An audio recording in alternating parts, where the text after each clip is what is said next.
Bonjour à tous, c'est Nicolas. Écoutez, aujourd'hui je vais vous expliquer quelle est la routine pour un trader sur action, comment ça se passe avant l'ouverture des marchés, avant de trader directement. Je vous retrouve dans une seconde, à tout de suite. Alors, ça va se décomposer en 7-8 points à peu près, ce que je vais vous dire de mémoire. La première chose, au niveau de la routine du trader, c'est l'ouverture de sa plateforme. Il faut le faire, je vous le conseille, environ une demi-heure avant. Une demi-heure, trois quarts d'heure, une heure, selon votre expérience, votre rapidité, votre vitesse, quoi. Moi, personnellement, bon, je le fais une demi-heure. Avant, je mettais plus de temps, mais une demi-heure, ça me paraît très bien. Des fois, même en un quart d'heure, je peux me préparer si je suis un petit peu short dans certains laps de temps, mais dans certaines fois. Mais bon, en général, une demi-heure, c'est vraiment l'idéal. Alors, le deuxième point, c'est de regarder ce qui s'est passé la journée de la veille, notamment sur les indices. Les indices, donc, comme je vous le rappelle, le S&P 500 et le Nasdaq sont les indices principaux à suivre pour ceux qui traitent sur les actions américaines. Et du coup, qu'est-ce qu'il y a? Il se passe que quand vous regardez la journée de la veille, ça vous donne déjà une petite indication. Est-ce que la journée était baissière? Est-ce qu'elle était haussière? Est-ce qu'il y a une configuration en bougie japonaise qui rappelle une particularité précise ou pas? Donc, regardez la journée de la veille, regardez ce qu'ont fait les actions phares de la veille, regardez celles que vous aviez traitées la veille aussi, comment elle s'est terminée la journée, comment elle a continué, etc., comment elle a évolué. Et puis, ça, c'est vraiment très important. Troisième point ensuite, il va falloir sélectionner les meilleurs titres pour la journée du jour. Pour ça, évidemment, il y a tout un processus à suivre, il y a tout un cheminement à suivre, puisqu'on ne choisit pas les actions n'importe comment, on les choisit sur certains critères précis. Je vous donne quelques exemples, parce que sinon ça va vous en mettre trop dans la tête, mais en fonction des volumes, en fonction des cassures de gros niveaux, en fonction de leur range moyen journalier, en fonction des différentes unités de temps, comment elles se comportent. Voilà, en fonction de tout ça, vous devez choisir les meilleurs titres. Les meilleurs titres à la fois à l'achat, en fonction de ce que votre screener, si vous utilisez un screener, ce que je vous conseille de faire, vous recommande à l'achat, et pareil à la vente, parce que on ne sait pas dans quel sens va vraiment ouvrir le marché. Quand je parle du marché, je parle du marché dans son ensemble, c'est-à-dire les indices, encore une fois.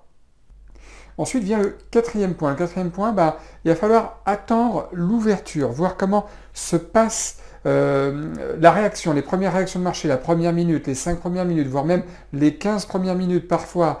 Il va falloir attendre un peu de prendre la température du marché. Est-ce que ça se profile plutôt vers une journée haussière ou pas? Est-ce que les titres que vous aviez sélectionnés à la hausse sont vraiment haussier lorsque le marché ouvre ou pas, et exactement pareil pour la baisse? Est-ce que le scénario que vous aviez déjà un petit peu anticipé en fonction de plusieurs convergences techniques évidemment, est-ce que ça se produit ou pas? Est-ce que ça a l'air de se produire ou pas? Ça, c'est vraiment la chose à regarder pour ce point-là. Ensuite, un autre point qui vient, c'est regarder aussi, après les quelques premières minutes, le sens des indices. Est-ce qu'ils sont plutôt haussiers, plutôt baissiers? Je viens peut-être de le dire juste avant, mais là c'est très important parce que le sens des indices ne se fait pas tout de suite, tout de suite. Les actions, elles peuvent grimper tout de suite, vous pouvez même les rater à la hausse, à la baisse, c'est déjà très frustrant. Mais les indices, des fois, ont tendance à peut-être monter au départ et redescendre ensuite, d'accord?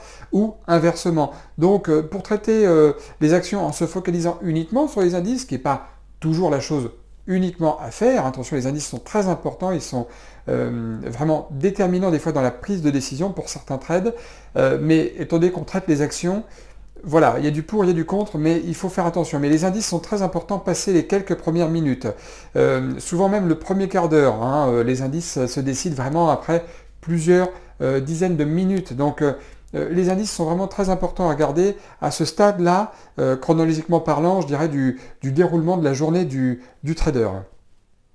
Voilà, maintenant que la journée a commencé, quelques minutes sont passées, il va falloir trouver la meilleure ou les meilleures actions parmi celles que vous avez sélectionnées dans votre liste, d'accord? Et comment les trouver? Eh bien, ce sont celles qui font les meilleures configurations techniques, avec notamment des zones de consolidation qui vous permettent de pouvoir éventuellement rentrer sur le titre avec un stop proche, donc un risque proche, si vous voulez. Ça vous permet de ne pas rater le mouvement qui va peut-être se profiler. Si l'action, par exemple, dessine une tendance plutôt haussière et qu'elle vous permet de rentrer sur un petit pullback, et bien ça, évidemment, c'est une opportunité super intéressante, parce qu'il y a des fois des actions qui en 2 minutes montent directement, vous ne pouvez pas rentrer, c'est trop tard pour rentrer, elles sont déjà allées trop loin, d'ailleurs c'est vraiment pas sérieux de les prendre, donc là-dessus aucun regret, mais celles qui dessinent, je dirais, comme je dis, les meilleures actions, après l'ouverture, ce sont celles qui dessinent les plus belles consolidations, celles qui vous disent en gros, bah viens, je t'invite à la danse, je t'invite au bal, viens me rejoindre et rentre sur le trade parce que tu as une porte d'entrée peu risquée. D'accord? Donc, choisir là où les meilleures actions parmi celles que vous avez sélectionnées, ça vient vraiment ensuite chronologiquement dans le déroulé de l'opération. Enfin, une fois que vous avez trouvé la meilleure action, évidemment, ou les meilleures actions, votre seule mission du reste de la journée consistera à gérer la position, gérer le trade. Si le marché se passe bien, si l'action se passe bien, si votre trade se passe bien, eh bien, en fonction d'un certain niveau de prix, peut-être remonter votre stop un petit peu. Si l'action se passe vraiment très bien et que vous avez vraiment une belle marge de progression, remontez votre stop quasiment au point d'entrée, comme ça vous êtes sûr de ne plus perdre.